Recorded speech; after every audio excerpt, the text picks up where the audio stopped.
नोएडा के थाना sector 58 police द्वारा अभियुक्त रमन कामत पुत्र नंदलाल कामत निवासी ग्राम सुरसाही मोहल्ला वर्मा जी टोला थाना फुलप्रास जिला मधुबनी बिहार को बिहार से गिरफ्तार कर ट्रांजिट रिमांड पर लाया गया है।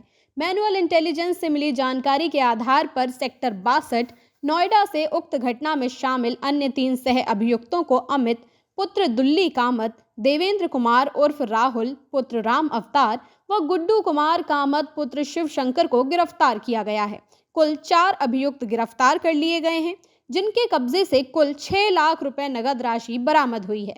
नोएडा थाना सेक्टर 58 पर वादिया द्वारा दिए गए प्रार्थना पत्र के आधार पर दिनांक 22 फरवरी 2025 को शाम के समय वादिया ने अपने नौकर राहुल, जो उनके घर 4 दिन पहले ही रहने आया था, अपने 2 साथियों को बुलाकर वादिया को घर में अकेले पाकर बंधक बना लिया और वादिया के घर की अलमारियों की चाबी लेकर घर में रखा जेवर, नकदी व जरूरी कागजात, प्रॉपर्टी के पेपर, घर पर खड़ी फॉर्च्यूनर गाड़ी को चोरी कर ले गए। परंतु ये लोग उक्त फॉर्च्यूनर गाड़ी को साईं मंदिर सेक्टर 61 के पास छोड़कर फरार हो गए थे, जिसके संबंध में थाना सेक्टर 58 नोएडा पर मुकदमा पंजीकृत किया गया था। दिनांक 25 फरवरी 2025 को थाना क्राइम ब्रांच चाणक्यपुरी द्वारा घटना से संबंधित 2 अभियुक्त राजेश राय व प्रवीण उर्फ सोनू को गिरफ्तार किया गया, जिनके कब्जे से घटना से संबंधित 4,70,000 रुपए बरामद किए गए थे। अब तक गिरफ्तार कुल 6 अभियुक्तों के कब्जे से चोरी किए गए 10,70,000 रुपए बरामद हो चुके हैं। 23 तारीख को थाने में सूचना मिली थी कि सेक्टर 61 के एक मकान में चोरी हो गई है और इसका मुकदमा पंजीकृत किया गया। सारा जब उनसे पूछताछ की गई तो पता चला कि लगभग उनके 53 लाख रुपए गए हैं। इसमें 4 लोगों को गिरफ्तार किया गया है और अब तक उनसे करीब 10 लाख की बरामदगी हो गई है, जिसमें 4 लाख की बरामदगी की गई है दिल्ली पुलिस द्वारा और बाकी बरामदगी हमारे द्वारा की गई है। इसमें अभी जो ज्वेलरी गई है और जो पैसा गया है वो अभी पूरा बरामद नहीं हो पाया है। ये पूरा का पूरा गैंग बिहार का है।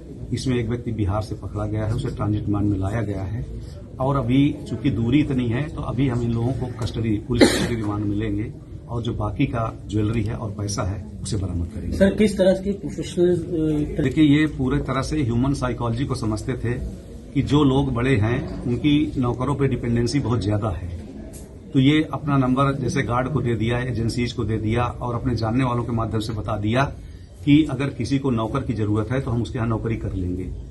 हर लोग चाहता है कि मुझे ठीक से नौकर मिल जाए और इस बहाने वो जब ये जाते हैं तो अपना फेक आई कार्ड दे देते हैं, आधार कार्ड दे देते हैं और फिर पूरा रैकी कर लेते हैं कि इस घर में कितना माल होगा, कितना मिलेगा। अगर ठीक हुआ तो उसमें 3-4 दिनों में, 5 दिनों में, हफ्ते भर में घटना कर लेते हैं, नहीं तो 1-2 दिन जाने के बाद ये छोड़कर चले जाते हैं।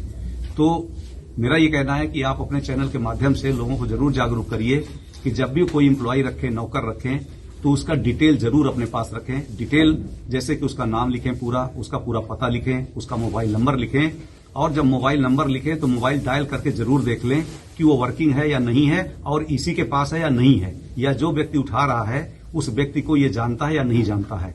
इसी तरह से मकान मालिक के बारे में भी विवरण अंकित करें, अपने गांव के प्रधान का करें, नहीं तो उसके किसी रिश्तेदार का नंबर लिखें और उसे नंबर डायल करके कंफर्म जरूर कर लें और उसका फोटो रखें। अगर लोग ऐसा करेंगे तो मैं मानता हूं कि निश्चित रूप से उनके साथ ऐसी कोई घटना नहीं होगी जैसे कि ये घटना हुई। सर, कितने लोगों का ये गैंग? इनकी यही है कि ये नौकर के बहाने आते हैं, पूरी सेवा करते हैं और पूरा घर की रैकी कर लेते हैं कि इस घर में कितना माल होगा, पैसा होगा और फिर उसी अनुसार जब अकेले पाते हैं, जैसे यहाँ पर हुआ कि महिला को बंधक बना दिया और फिर पूरा सामान लेके चले गए। देखिए, उनकी गाड़ी को भी यूज किया। गाड़ी इसलिए यूज किया कि अगर हम ऐसे निकलेंगे तो आप जानते हैं कि गेट पे जो वो होती है, सिक्योरिटी होती है, वो जब भी कोई सामान लेके निकलता है तो वो जरूर फ्लैट को फोन करके पूछते हैं कि आपके यहाँ ये सामान जा रहा है, आपने दिया है या कि चोरी करके ले जा रहा है।